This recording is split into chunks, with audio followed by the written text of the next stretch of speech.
All right, how's everybody doing? We got my dog Roots hanging out on place, and we got Mr. Sam with us. So, Sam is here with us because he has a lot of anxiety. He's in a very unique situation where he lives on a college dorm, in a college dorm, and he does a lot of whining and things like that in the crate. He tries to get out of the crate. He just kind of has a lot of separation anxiety. When somebody leaves, he wants to be with them, or when somebody's in the living room, he's in the crate, he wants to be with them, right? And so this is very common in dogs. We see this a lot. Owners mistakenly create this behavior, okay? This is created by not doing things like putting your dog in a crate when you first get them in your home. Like when you first have them and they're young puppies, you have to routinely use a crate. If you give the dog too much affection that is unearned, then the dog will start to become very anxious and want to be with a human all the time, because that's the only way they have learned to be comfortable. Now, Sam's been with us for only a few days. We've been working with him very hard, and we're just going to talk about place for now and some general rules for the dog that are going to help you as an owner do what you need to do to keep the dog like this. So, we use a place bed, which is just an elevated bed about 6 inches off the ground. That helps us keep the dog on the bed.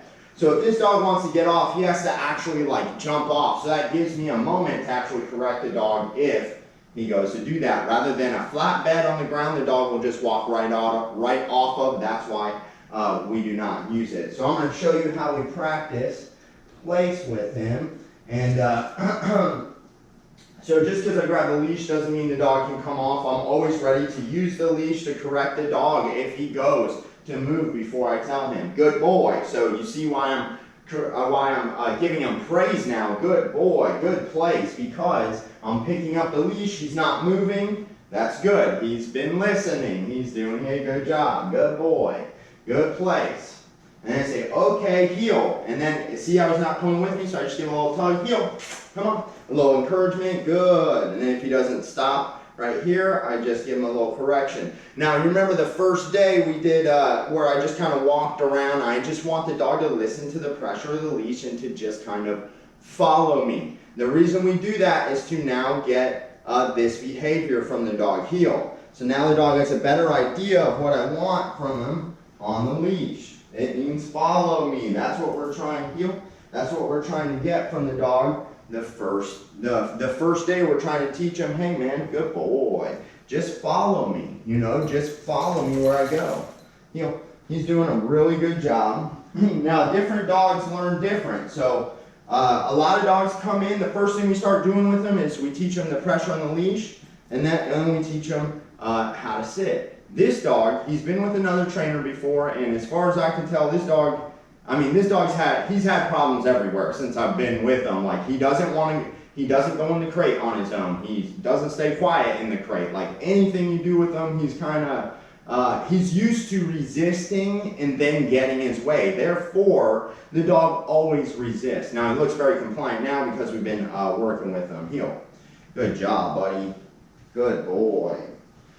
And then we just walk up to his place. I don't let him rush on the place. We take a second and let him stand there. Okay, place. And then just kind of lead him on if he doesn't go. Good boy, good place. Attaboy. And that's what we want when they go to place. We want them to lay down. But when the dog hits place, there is no rules for them as far as sitting and laying down. We just let them remain on place. So they're allowed to do whatever they want except for any nonsense. They can't chew things or anything like that.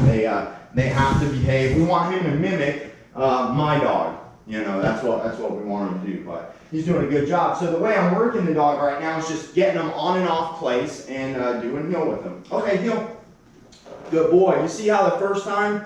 Good. You see how the first time I had to kind of tug him to come with me. The second time he had already learned that. That's how dogs are. You teach them properly, they will learn, and they will only do what you have practiced with them. Again, remember what I said. The dog is used to kind of refusing and then getting his way. So if I get the dog to come with me with the leash and I get him to listen, he's going to listen to me from there on out because that's his experience with me, is listening. Heel. Good boy. Good. Good job, buddy. Good boy. And we have to use a leash on the dog. Good. Good. And we have to use a leash on the dog in the house. If not, the dog will just use their legs to control us. They have 4 legs, we have 2. They will run circles around us, and you'll never be able to control the dog. So that's why we must use a leash and not treats with the dog. If we use treats with the dog, it'll actually make him more excited. He's not going to listen to me. We want him to listen for my praise. Good boy. We want him to want to work for me for my praise. Heel. Good. Doing a good job, Sam. Heel. So if he doesn't come with me, like at the end there, when I turn that corner, I'll show you again, when I turn like this, if he doesn't come with me, I give him a little tug. So like if he stutters, tug, tug, just like that. Nice. Good job, boy, good boy. So if you start out with your dog in your home and you don't have rules set up like this for your dog, they will most likely misbehave, okay? That's why we see dogs, because they don't have general rules set up in the home. This dog's very used to getting all the attention in the house and, like I said, refusing to do things and then getting his way. You can't be so, you have to be, you have to have rules, clear rules set out for the dog, and they have to be taught in a way they trust, respect, and understand. If you pop a leash off in your home when the dog's running around your house, you're going to have no way to control it. That's a little bit of a mistake. So we got to use a leash, so if the dog gets off a place, we can step on the leash, catch them, and put them back. Ideally, we want to catch them before they ever come off a place, and that's the best way to get the dog to know what you want. Is correct them before they break the position, right? So if I wait till the dog comes off a place to correct him, he's not going to understand what I want. If I correct him as he's going to get off a place, that's where he is going to learn the best. However, that timing is one of the hardest things to accomplish in dog training.